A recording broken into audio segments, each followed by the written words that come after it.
करती हूँ आप सभी का। आप देख रहे हैं भारत 24। मैं हूं आपके साथ पूर्णिमा मिश्रा और वक्त है वंदे भारत का। आज वंदे भारत में हम आपको बताएंगे कि जिस मणिपुर को लेकर विपक्ष मोदी सरकार पर हल्ला बोल रहा है, उसके जमीनी हालात आखिर है क्या। मणिपुर में हिंसा की आग को शांत करने के लिए केंद्र सरकार ने कौन से कदम उठाए और पीएम मोदी मणिपुर पर पीस प्लान क्या तैयार कर चुके हैं। वंदे भारत की दूसरी खबर होगी जिसमें हम आपको न्यू इंडिया के सपनों को पंख लगाने वाली खबर दिखाएंगे। कैसे देश मॉडर्न टेक्नोलॉजी के दम पर दुनिया में प्रोडक्शन का हब बनने के रास्ते पर है और कैसे गुजरात के गांधीनगर में इसकी आधारशिला प्रधानमंत्री ने रखी। तीसरी बड़ी खबर खास है क्योंकि इस साल किस तरीके से बाबा बर्फानी के दरबार में दर्शनार्थियों का तांता लगा है, यह भी हम आपको दिखाएंगे।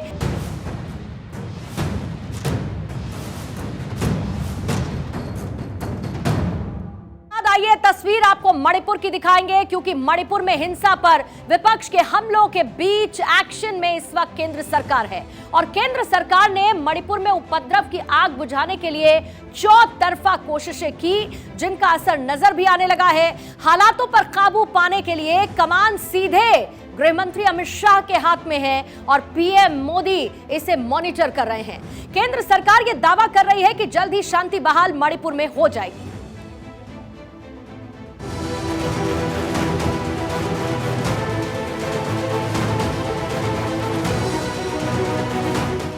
मणिपुर हिंसा को लेकर विपक्ष केंद्र सरकार पर हमलावर है। मणिपुर में हुई हिंसक घटनाओं को लेकर विपक्ष सदन में प्रधानमंत्री के स्टेटमेंट की मांग कर रहा है, लेकिन सवाल ये है कि क्या वाकई सरकार मणिपुर पर चुप बैठी है या फिर मणिपुर में सुलगी आग को बुझाने के लिए पीएम मोदी का पीस प्लान लागू किया जा रहा है।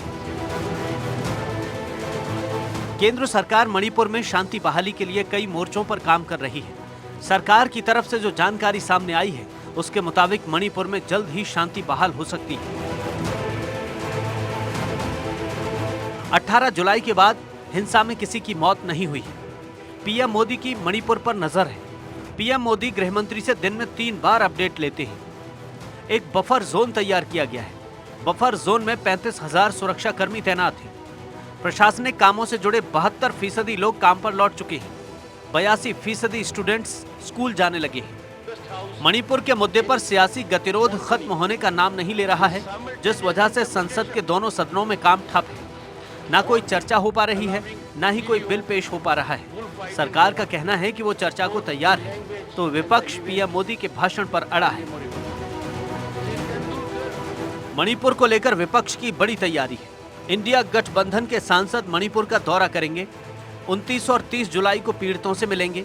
29 जून को राहुल गांधी मणिपुर का दौरा कर चुके हैं। संसद में पीएम मोदी के स्टेटमेंट की मांग की जा रही है। गुरुवार को संसद में काले कपड़े पहनकर विरोध किया गया था। मणिपुर को लेकर सियासी जंग जारी है। सत्ता और विपक्ष दोनों तरफ से वार पलटवार हो रहे हैं। विपक्षी एक सुर में मणिपुर पर सवाल पूछ रहे हैं। बुद्धिहीन दिशाहीन विपक्ष है। पता है कि उन्होंने जब उसको प्रस्ताव दिया 10 दिन लगता है उस प्रक्रिया को।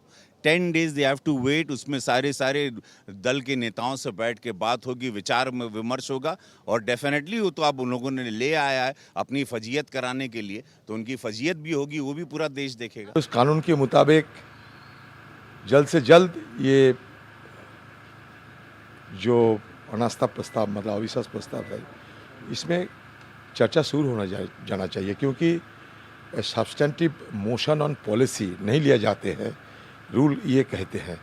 इसलिए मैं कल जिक्र किया था कि 1978 में जब अविश्वास प्रस्ताव आए थे सदन में, जिस दिन प्रस्ताव आए उसी दिन चर्चा शुरू हो गए, लेकिन सरकार नहीं चाहते कि स्पीकर साहब सरकार से पूछेंगे। और मुझे तो शर्म आ रही है प्रधानमंत्री के ऊपर कि जिस वक्त उनको मणिपुर की चिंता होनी चाहिए वो गाली गलौज में जुटे हुए हैं। अरे भाई, देश का एक हिस्सा जल रहा है, कहीं तुम पटाखा जला रहे हो, कहीं उद्घाटन कर रहे हो, कहीं नाच रहे हो, कहीं गा रहे हो। क्या कर रहे हो भाई आप? ये नाचना गाना, बूथ मजबूत करना, हम तो चुनाव जीतेंगे ही, तीसरी बार आएंगे ही, अडानी के ऊपर देश को लुटाएंगे ही, ये सब बंद करके कुछ काम करिए इस देश के लिए। देखिए, मणिपुर में दीदी ने, ममता बनर्जी ने हमको पार्टी की 5 एमपीओ को भेजे। वही नहीं, वो पिछले जून महीना से सेंट्रल गवर्नमेंट की होम मिनिस्ट्री की परमिशन मांग रहे थे कि वो जाएंगे, लेकिन उनको परमिशन नहीं दिया गया। उसके बाद हम लोगों को जुलाई महीना में 19-20 उन्होंने भेजे 5 एमपीओ को। हमने जो देख के आया, मणिपुर की हालत बहुत ख़राब है। मणिपुर में जिस तरह की कार्रवाइयाँ हो रही हैं और जितना अशांत मणिपुर हो चुका है, इसलिए देश की एकता और अखंडता को भी खतरा पैदा हो गया है। वहीं मणिपुर के मसले को लेकर केंद्र सरकार ने सुप्रीम कोर्ट में हलफनामा दाखिल किया है। केंद्र सरकार ने सुप्रीम कोर्ट में कहा है कि 26 जुलाई को राज्य सरकार ने सीबीआई जांच की मांग की। 27 जुलाई को केंद्र ने सीबीआई को जांच सौंप दी। केंद्र ने सुप्रीम कोर्ट में कहा है कि मामले की सुनवाई मणिपुर से बाहर समयबद्ध तरीके से हो। मणिपुर हिंसा से जुड़े केस राज्य से बाहर ट्रांसफर हों। सीबीआई चार्जशीट के 6 महीने के अंदर ट्रायल पूरा करने के निर्देश दिए जाएं। इसके साथ ही सरकार ने बताया है कि महिला से बर्बरता केस में अब तक 7 गिरफ्तार हो चुके हैं। 3 मई से केंद्रीय बलों की 124 अतिरिक्त कंपनियां तैनात हैं। 3 मई से ही आर्मी और असम राइफल्स की 185 यूनिट्स तैनात हैं। सभी मामलों को फास्ट ट्रैक कोर्ट में चलाने का निर्देश है। पीड़ितों के पुनर्वास और काउंसलिंग की व्यवस्था है। मणिपुर में हर तरफ शांति बहाल करने की कोशिशें हो रही हैं। राज्य और केंद्र सरकार दोनों की कोशिश है कि राज्य में स्थिति बेहतर हो। हालांकि अभी तक मणिपुर में जो हुआ उसमें कुल 147 लोगों की मौत हुई है, 3 लोग लापता हैं, 502 लोग घायल हैं। आगजनी की 5101 घटनाएं हो चुकी हैं। महिलाओं से बर्बरता मामले में 7 आरोपी पकड़े गए हैं। इसके साथ ही मणिपुर को लेकर केंद्र सरकार ने सुप्रीम कोर्ट को भरोसा भी दिया है कि मणिपुर को लेकर वो संजीदा है और मणिपुर में होने वाली हर घटना, हर गतिविधि पर सीधी नजर बनाए हुए है। केंद्र सरकार ने सुप्रीम कोर्ट को भरोसा दिया है कि महिलाओं के खिलाफ अपराध पर जीरो टॉलरेंस की नीति है। केंद्र सरकार की मणिपुर के हालात पर नजर है। मणिपुर हिंसा में अब तक 13,782 लोग अरेस्ट हो चुके हैं। सभी मामलों को फास्ट ट्रैक कोर्ट में चलाने का निर्देश दिया गया है। भीड़ पर ड्रोन और वीडियोग्राफी के जरिए नजर है। पीड़ितों के पुनर्वास काउंसलिंग की व्यवस्था है। कानून व्यवस्था के लिए अतिरिक्त सुरक्षा बल तैनात है। असल में हिंसा के बाद से ही सरकार एक्शन मोड में है। हिंसा को कंट्रोल करने की कमान खुद गृह मंत्री अमित शाह ने संभाली हुई है। पीएम मोदी के पीस प्लान के मुताबिक गृह मंत्री अमित शाह ने मणिपुर में 3 दिन बिताए। गृह मंत्री ने 41 अलग अलग ग्रुप से मुलाकात की। मणिपुर में हिंसा के प्रमुख स्थलों का दौरा किया।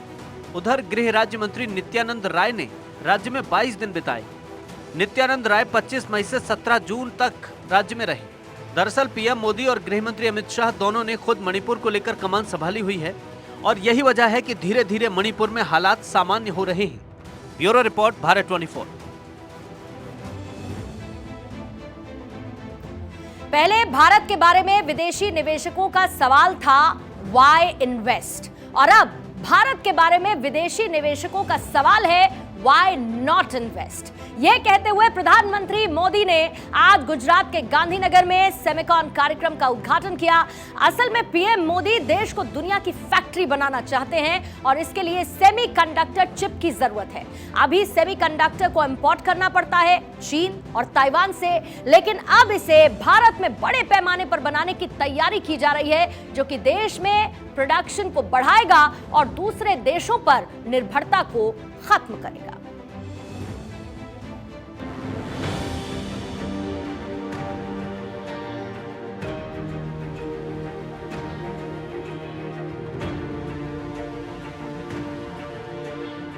भारत दुनिया की फैक्ट्री बनने की राह पर है। दुनिया की तमाम कंपनियां भारत में निवेश की इच्छुक हैं। मॉडर्न टेक्नोलॉजी में सेमीकंडक्टर के महत्व से हर कोई वाकिफ है। ऐसे में भारत सेमीकंडक्टर का हब बनना चाहता है। पीएम मोदी ने गुजरात के गांधीनगर में सेमिकॉन इंडिया इवेंट का इनॉग्रेशन किया। इस मौके पर पीएम मोदी ने कहा कि पिछले साल सेमिकॉन इंडिया के पहले एडिशन में सवाल पूछा जा रहा था वाई इन्वेस्ट, अब सवाल बदल गया है। कहा जा रहा है why not invest. PM Modi ने कहा आज ग्लोबल इलेक्ट्रॉनिक्स मैन्युफैक्चरिंग में भारत का शेयर बढ़ चुका है। भारत दुनिया की फैक्ट्री कैसे बनता जा रहा है, इसकी गवाही आंकड़े दे रहे हैं। 2014 में भारत में प्रोडक्शन $3 अरब यानी केवल 24,000 करोड़ रुपए था, जो अब बढ़कर $100 अरब यानी 8,20,000 करोड़ रुपए जा पहुंचा है। सेमिकॉन कार्यक्रम में 4 बड़ी कंपनियां शामिल हुईं। इन सभी कंपनियों ने भारत में निवेश की अपार संभावनाएं बताई। माइक्रॉन की तरफ से कहा गया कि सेमीकंडक्टर इंडस्ट्री में माइक्रॉन का पहला बड़ा निवेश है। 5000 डायरेक्ट और कम्युनिटी में 15000 जॉब्स पैदा होंगे। फॉक्सकॉन ने कहा सेमीकंडक्टर के प्रोडक्शन के क्षेत्र में उसे बड़ा अनुभव है। ताइवान भारत का सबसे विश्वसनीय भागीदार था, है और रहेगा। उधर वेदांता ने कहा कि भारत में लैंड एक्विजिशन बहुत आसान है। गुजरात में जल्द ही सेमीकंडक्टर प्लांट लगेगा। उधर AMD कंपनी ने कहा कि वो ग्लोबल सेमीकंडक्टर मैन्युफैक्चरर है और कंपनी भारत में 32,000 करोड़ रुपए का निवेश करेगी। जुलाई 2022 में गुजरात सरकार ने सेमीकंडक्टर पॉलिसी 2022-27 का अनाउंसमेंट किया था, जिसके तहत सरकार ने राज्य में सेमीकंडक्टर या डिस्प्ले फैब्रिकेशन मैन्युफैक्चरिंग में इन्वेस्ट करने के इच्छुक लोगों के लिए बिजली, पानी और जमीन शुल्क पर भारी सब्सिडी देने का प्रस्ताव रखा था। सेमीकंडक्टर्स और डिस्प्ले भारत को इलेक्ट्रॉनिक्स हब बनाने के लिए जरूरी है। सेमीकंडक्टर के कारोबार में आमतौर पर चीन, ताइवान और अमेरिका का कब्जा है, लेकिन रूस और यूक्रेन युद्ध और कोविड-19 के दौरान भारत को बड़े पैमाने पर सेमीकंडक्टर की कमी का सामना करना पड़ा था, जिसकी वजह से मोबाइल फोन, गाड़ियों के निर्माण में देरी हो रही थी। लेकिन अब मोदी सरकार भारत में ही सेमीकंडक्टर के निर्माण पर जोर दे रही है, ताकि भारत की मेड इन इंडिया मुहिम को तेजी से आगे बढ़ाया जा सके। सेमीकंडक्टर के लिए दुनिया चीन और ताइवान पर निर्भर है। प्रोडक्शन नहीं होने से सेमीकंडक्टर मटेरियल इंपोर्ट किया जाता है। भारत 1,76,000 करोड़ रुपए का इंपोर्ट करता है। 2025 तक ये इंपोर्ट 7.5 लाख करोड़ रुपए के करीब हो जाएगा।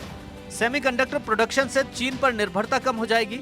सेमीकंडक्टर सप्लाई चेन में भारत अमेरिका की हिस्सेदारी बढ़ जाएगी। इलेक्ट्रॉनिक आइटम से लेकर ऑटोमोबाइल तक सस्ते हो जाएंगे। देश में बम्पर रोजगार पैदा होंगे। सेमीकंडक्टर चिप सिलिकॉन से बनी होती है और सर्किट में इलेक्ट्रिसिटी कंट्रोल करने के काम आती है। ये चिप एक दिमाग की तरह इन गैजेट्स को ऑपरेट करने में मदद करती है। इसके बिना हर एक इलेक्ट्रॉनिक आइटम अधूरा है। Computer, laptop, car, washing machine, ATM, अस्पतालों की मशीन से लेकर हाथ में मौजूद स्मार्टफोन तक सेमीकंडक्टर चिप पर ही काम करते हैं। ये चिप इलेक्ट्रॉनिक आइटम को ऑटोमेटिकली ऑपरेट करने में मदद करती है। उदाहरण के लिए स्मार्ट वॉशिंग मशीन में कपड़े पूरी तरह धुलने के बाद ऑटोमेटिक मशीन बंद हो जाती है। इसी तरह कार में जब आप सीट बेल्ट लगाना भूल जाते हैं तो कार आपको अलर्ट करती है। ये सब सेमीकंडक्टर की मदद से होता है। ऐसे में भारत में सेमीकंडक्टर का प्रोडक्शन जाहिर तौर पर भारत में प्रोडक्शन को बढ़ावा देंगी। Bureau report, Bharat 24। और अब वंदे भारत में अलर्ट करने वाली खबर है। आतंकी संगठन अल कायदा जम्मू कश्मीर, बांग्लादेश, म्यांमार में अपनी पैठ जमाने की कोशिश कर रहा है, जिससे कि वो आतंकी ऑपरेशंस को अंजाम दे सके। यूएन के एक रिपोर्ट में इसका खुलासा हुआ है और इसके लिए आतंकी संगठन अफगानिस्तान में तालिबान से रिश्ते बेहतर करने पर फोकस कर रहा है। अल कायदा और इस्लामिक स्टेट के ऑपरेशंस पर नजर रखने वाली UNSC की टीम ने यह रिपोर्ट जारी की है और रिपोर्ट के मुताबिक इंडियन सब कॉन्टिनेंट में अल कायदा के एक संगठन AQIS अल कायदा इंडियन सब कॉन्टिनेंट के लगभग 200 आतंकी यहां पर मौजूद हैं और इनका लीडर आतंकी ओसामा महमूद है। वहीं अफगानिस्तान में इस संगठन के 400 लड़ाके हैं। यूएन के एक मेंबर स्टेट ने इस बात का दावा किया कि AQIS क्षेत्र में आईसिस के खुरासान प्रोविंस ISIL-K से जुड़ने के लिए ये तैयार भी हैं। और इसी बीच में एक बड़ी खबर, क्योंकि UCC पर भारत 24 की मुहिम को जबरदस्त रिस्पांस मिल रहा है। बीते 23 घंटे में 89,000 लोगों की मिस्ड कॉल हमको मिली है। 89,000 से ज्यादा लोगों ने UCC को और भारत 24 की इस मुहिम को अपना समर्थन दिया है। 89,000 से ज्यादा लोगों ने मिस्ड कॉल की है। आप भी भारत मांगे UCC को सपोर्ट करें और दिए गए नंबर पर मिस्ड कॉल देते हुए UCC को अपना समर्थन दे, भारत 24 की इस मुहिम को सपोर्ट करें।